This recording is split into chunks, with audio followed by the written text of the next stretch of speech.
After months and months on the sidelines, the Porsche 944 Ford Challenge finally got back on track at the world-famous Phillip Island circuit. The fast and flowing ribbon of tarmac on the Basque Coast saw 17 drivers take to the track. It was the first race meet in Victoria since the start of lockdown, and social distancing meant the event was off limits to fans who were still keen to catch the action from outside the gates. With a tightly packed one-day schedule, drivers were keen to shake the rust off and get reacquainted as quickly as they could. And the quickest of all in qualifying was John Kennedy, who was the only driver to post a lap time in the 1-minute 50s. Jamie Westaway was second fastest, with reigning champion Cameron Bella in third. Car's good. I haven't done really anything to it off season because we've had 6 months. I've been busy at the shop, bike shop. So we wheel aligned it and just sort of brushed the dust off and came out, and it's running good, so I'm really happy. Because I've converted this to left-hand drive, I'm still getting used to trying to drive left-hand drive. Like doesn't come natural for me. Like I've always been right-hand drive car, so you get a little bit lost under pressure just changing the gears. But no, look, I'm really happy, and to be in front of like Jamie and Cameron, I mean, those guys, you know, they're rockets, so I'm wrapped. Yeah, no problem. Oh, the car feels very good actually, but I've forgotten what gears to be in around a few of these corners, and so just relearning the circuit. I did a bit of sim racing, but I think it's actually hurt my lap times.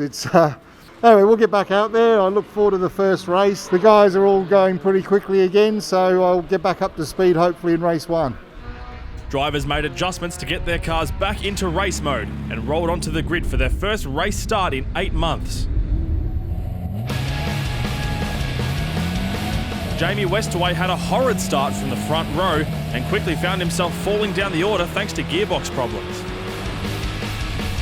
While Kennedy started pulling a gap, Richard Howe moved into second with Cameron Bella close behind in an unfamiliar car.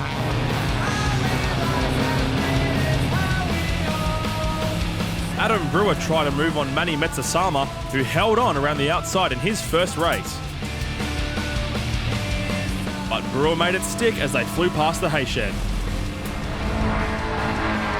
Kennedy continued to lead the way while Mark Torbitz and Marius Katrina battled through turn 3.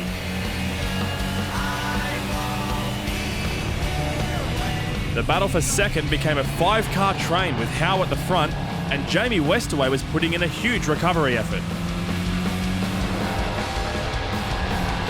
The battling was just as tense in the midfield, with Mark Torbitz suffering a big lockup. But the 5-car battle for second quickly found itself with another contender, with Jamie Westaway joining the party. Rob Holding had a great run around the outside of Tony Westaway, while Brewer was recovering well after missing qualifying and starting at the back of the grid.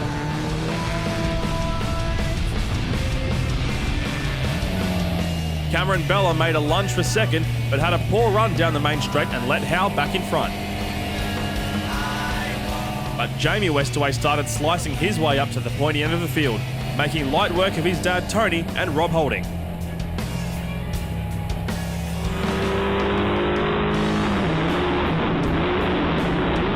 Peter James's strong run was all for naught, as a gearbox problem ended his race after just 3 laps. As the battle for fourth was heating up, Howe and Bella made a run for it at the front. Further back, Metzasama was throwing down consistent lap times on debut. But Rob Holding had a massive moment and took himself out of the battle for fourth, dropping back to 8th in front of an intense scrap between Katrina, Daniel Petselis and Metzasama. But nobody could touch John Kennedy, who stormed home to win race 1 by 2.5 seconds over a strong finishing Jamie Westaway, who pipped Richard Howe for second. Adam Brewer put in a great recovery effort, finishing 7th from the back of the grid. A little rusty, I'll be honest. I didn't do too well in quali. We had a problem with the clutch, so I did have to start at the back of the grid, but managed to finish 7th, which I was pretty happy with. Took me a few laps though to get back in the groove, obviously, with the big time off that we've had. Hopefully later on in race 2 I should get down into a 50. I'll be happy with a 50 and see if we can tackle the boys up the front. Got away okay, but still a bit rusty. 6 months away from the car is not proving easy for an older guy to get in rhythm again. So getting better, but still hard work today. We had a little bit of an oil pickup problem in the morning, but Cam Bella sorted that out for us. And other than that, car's running fine. Yeah, no complaints. It's all about the driver today, or lack of driver. The tight schedule meant the drivers were back on track for race 2 later that day. Kennedy got away strongly from pole, but it was another start to forget for Jamie Westaway, who didn't have second gear. Brewer split the Westaways down the middle on the run into turn 1 and got past Torberts into turn 4.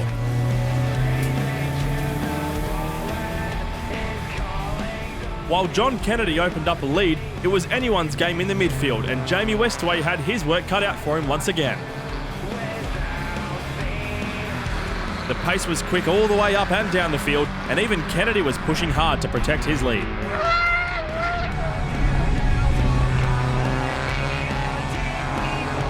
Further back, Metza-Salma was looking to get past Jimmy Mitchell.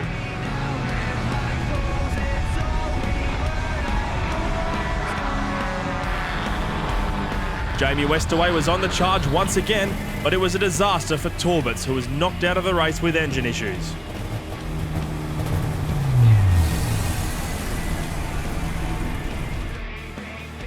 Petzelis found the limits of his 944 at turn 10, and Howe found himself heading straight for the wall after a moment in turn 2. That promoted Bella into second, with Brewer finding himself on for a podium, and it wasn't long before Jamie Westaway was back in the hunt. But it was another dominating win for John Kennedy. While the front half of the field battled right to the line, it was a race to forget for Richard Howe. Well, it didn't sit, it just turned and understeered, and just the steering wheel just went like that and doing nothing. And you sort of knocking along it a bit, you flat macker in fourth gear, you know, you're going. And then it went up and the back went, and I caught it all back and got it, and it just went straight across the gravel trap. And I thought, oh, this will be good because it'll all just run in there and bog in and stop. It went straight across the top and didn't even look like it. Didn't even look like stopping. Just went whoosh, flew across the top of it and into the fence and hit the tyre wall and pushed all the chassis rails over. And I've only seen it from a distance, and I don't want to go back and have another look because it's not very nice. Yeah, it's a bit of baptism of fire. It's been a lot of fun. It's really, really good fun. Good bunch of blokes, close racing, and having to learn all over again what it's like to drive these things. But yeah, so far it's been so good, real good. I suppose it's the cost of running them is not expensive. But what really attracts me is the fact that they're very much all alike. And so it's really just a way of assessing yourself against other drivers. And so as you get better and as you get better times in one of these things, you know that you're improving, and it's not just you getting used to the car or anything else, but it's a skill set. So that's what attracts me about it. There was one last chance for a surprise result in the last race of the day for the Dennis O'Keefe Cup. The staggered reverse grid was always bound to throw up a surprise, and with a strong tailwind blowing down the main straight, Keith Mariner and Andy Jones got things underway. Jamie Westaway kept his run of bad getaways alive in spectacular fashion by jumping the start, having apparently not been aware of the staggered launch. Kennedy got a great jump from the back of the grid and breezed past the 3 drivers in his group to get clear air into turn 1. Rob Holding started early as well and swarmed around Petzelis and Katrina. Metza-Salma and Mitchell restarted their battle as they chased down Jones and Mariner up front. Holding pushed up to the front of his battle pack, but soon found a black flag with his number on it, as did Jamie Westaway, who was by now leading by a long shot. In the true battle for the lead, Mariner was under threat from Mitchell, but Metza-Salma was streets ahead. Pole position started Jones had fallen back down the order, while Petter James was back on track, having sorted out his gearbox problems from race 1.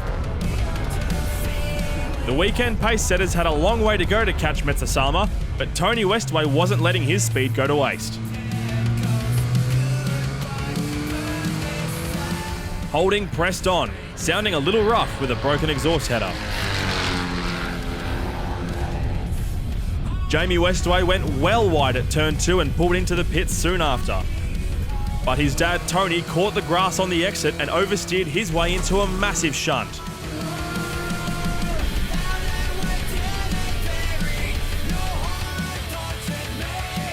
The front row starters resumed their battle once again, but it wasn't long before they were swallowed up by Kennedy and Bella. But Bella came unstuck just like Jamie Westaway, understeering into the grass at turn 2 and dropping out of contention for the win. The safety car was called not long after as recovery vehicles attended to Tony Westaway's stricken car. Although he stayed out and crossed the line first, Holding was handed a 1-minute time penalty and Manny Metzasalma took out the Dennis O'Keefe Cup, with Marius Katrina and John Kennedy rounding out the podium. It was pretty good. Battled with a few problems with the car, so had a broken exhaust and a header, but just sort of band-aided it up and made our way through, and yeah, got faster and faster, so it was good. So had to relearn how to brake, and qualifying was the first time trying to learn how to drive the car without boosted brakes. So that was entertaining. So I had to find my feet there a little bit. Qualified 7th, 6th in the first race, and was sitting 5th, but something let go on the engine at the end of the second lap, so it put me out for the weekend. So promising, but unfortunately Dick had some damage on the second race, and Tony Westaway in that last final race, unfortunately. But hopefully both cars will be back very, very soon. I think Dickie's going to be ready for Island Magic. A couple of mechanical dramas, myself included, and Petter had a couple of little gremlins. Petter got his sorted out and came back for the last race. So all up, it was really, really good to have cars back on the track. All of our guys to turn up in such good numbers. We had 18 entered for the weekend. A massive thanks to Bayside Commercial Real Estate for sponsoring this round of the 944 Challenge. I just love motor racing, and I love backing my son. I've been in commercial real estate most of my life, and it's an opportunity to get the name out in front of the racing crowd, and good value for dollars money. I don't spend a lot on advertising because I don't have to do that, but I enjoy this and love watching him go faster. Thanks to Ian and Rob Holding for coming on board. Also other series sponsors, we've got Hire Depot that we've brought on board as well, Advanced Fitness, Poolmaster Bayside, AVI Technologies, Smith's TMP, West Bond Management and Seat Time Race Simulations, as well as of course we've got Porsche Cars Australia, who are our biggest sponsor. Other partners such as Race Fuels, V-Sport for the brakes, Yokohama and Traction Tyres of course. The 944 Challenge would be back at Phillip Island in 2 weeks' time for one last ride in 2020 at Island Magic. Stay tuned for next round's highlights, and a massive thanks for your continued support throughout the lockdown. We'll see you on track soon.